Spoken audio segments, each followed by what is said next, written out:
You're listening to the Stoic Solutions Podcast, practical wisdom for everyday life. I'm your host, Justin Vacula, with episode 83, Disappointment with Society. I explore disappointment we may feel towards degeneracy in the modern age, and how we can best respond by working to better ourselves, lower our desires, and exercise virtues of acceptance, gratitude, and prudence. Upon receiving and applying wisdom from Stoic philosophy or other life-affirming paths, we can more acutely notice others' behaviors which widely diverge from a worthwhile path. We can groan and shake our heads at the masses, and even society, as others seem to squander their time, resources, and energy engaging in destructive and self-destructive behaviors.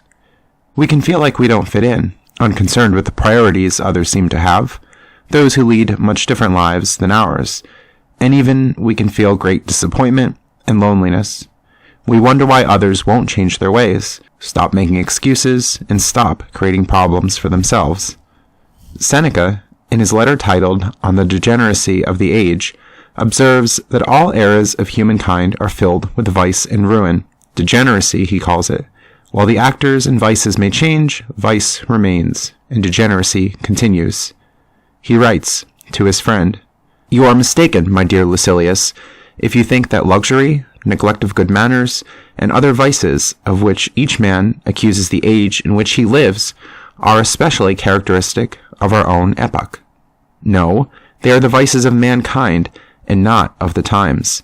No era of history has ever been free from blame. We degenerate easily because we lack neither guides nor associates in our wickedness, and the wickedness goes on of itself even without guides or associates. The road to vice is not only downhill, but steep, and many men are rendered incorrigible by the fact that, while in all other crafts errors bring shame to good craftsmen and cause vexation to those who go astray, the errors of life are a positive source of pleasure." Seneca talks here about how people can find pleasure in vice, and can easily, without moderation and prudence, important virtues within Stoicism, fall into bad action and habits, compromising their character. Consider, though, the long-term impacts of short-term pleasure without moderation and prudence. Sure, that fried chicken might taste good, but when reconsidering the word good and thinking about participation in harm to animals, the environment, your health, and your financial welfare, more good can be had in ethical actions of sustainable eating, a more frugal life, and less temptation. It's surely something deserving of scorn, companies pushing unhealthy food, especially on children, and continuing a cycle of excessive cruelty, amidst a societal narrative of, if it feels good, do it, and worry not about higher ideals, where consumerism and pleasure is king. Stoicism calls for us to question the ways of the crowds, and live to higher standards. We can try to influence others' behaviors, but that won't always be successful. We can surely work, though, to make good choices about our behavior and priorities. That's in our control. We can also work to, as Stoic authors frequently mention, surround ourselves with the best, being careful about who we let into our social circles, and have the courage to walk away from people whose values dramatically differ from ours. It may be difficult, if not impossible, to find someone whose values are 100% in line with ours, but we can settle for some differences.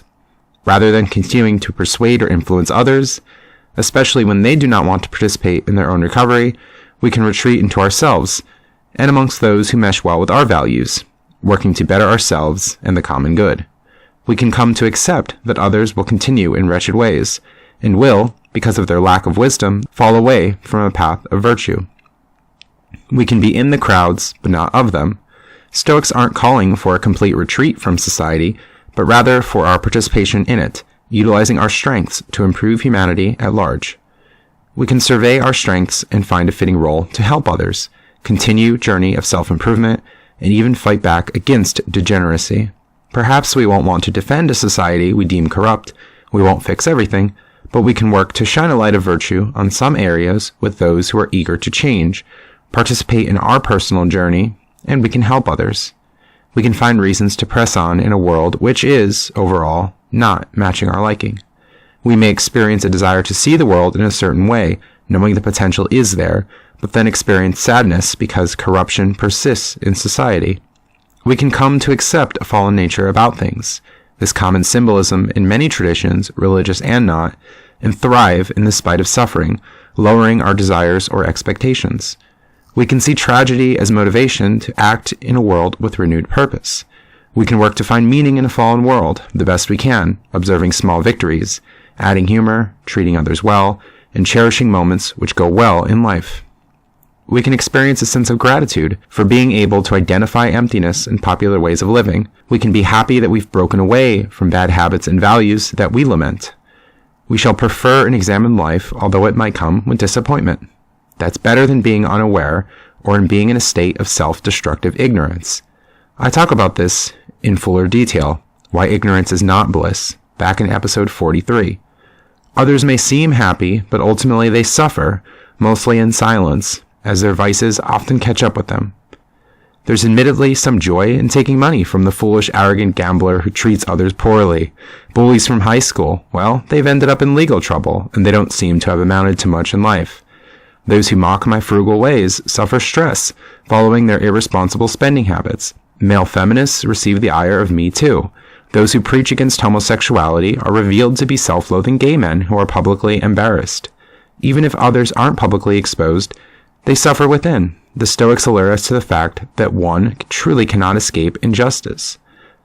I would prefer people not suffer, that they would recover living in a more fitting way, but this will very often not be the case. Sometimes, too, a rock-bottom moment can motivate a person to change. All hope is not lost. We can even work to turn the tables on a corrupt society in many ways.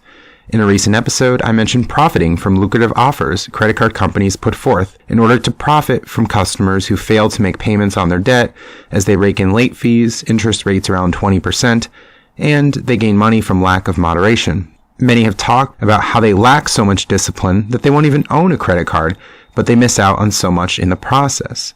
I've been really focused on the world of credit cards, points, and deals, paying nothing to credit card companies and making good money, paying off all of my balance before it's due, while having a good amount of fun and sharing the wealth. Similarly, as mentioned in a previous episode, I played poker and made a significant amount of money turning the tables on players who, with their excessive greed and lack of wisdom, were defeated. My aim of increasing my financial health should allow me to have more contentment, exact a small degree of justice, and benefit others in the process through sharing resources and education. We can also benefit from that which others misuse. Stoics talk about how things themselves aren't good or bad, but rather it is how we use them that determines their worth. While many will use technology to squander their time and treat others poorly, we can use technology to benefit our lives and be grateful for having it. We can use our money for good ends. We can eat responsibly. We can even use credit cards to profit, as I mentioned. What about other new, good things about society? While we may not do enough to address mental health challenges, for instance, there is much more awareness and resources than ever before. We've surely moved away from institutionalizing people thinking they were possessed by demons. Education and information is so widely available for little or no cost through the internet. Boredom is unconscionable given all of the low-cost or free entertainment and education opportunities available to us. One person cannot fix all of society, but we can try to help some areas of it and exercise most influence on bettering ourselves. We can rise above malaise to follow the Stoic path and overcome adversity to discover a life worth living, rather than allowing ourselves to be dragged down by the wretchedness of the world. The journey, of course, may be difficult, but self-recovery and contentment is possible. Stoic authors insist that contentment does not depend on external factors, but rather can be found from within. We can exercise virtue to make do with situations we find difficult and thrive the best we can, without falling victim to and being guided by emotions like resentment, want for vengeance, and hatred. Thanks for listening, and stay tuned for more content. Visit my website at stoicsolutionspodcast.com, where you can email me, connect with me on social media, find past episodes, and join my Discord chat server for interactive discussion. Support my work through Patreon, PayPal, the Cash App, and referral links by visiting the Donate tab on my website. Podcast music, used with permission, is brought to you by Phil Giordano's symphonic metal group Fairyland from their album Score to a New Beginning. John Bartmann offered free consultation and audio edits for episodes 51 through 63. Thanks to generous patrons and fans of this podcast who help support my work. Have a great day.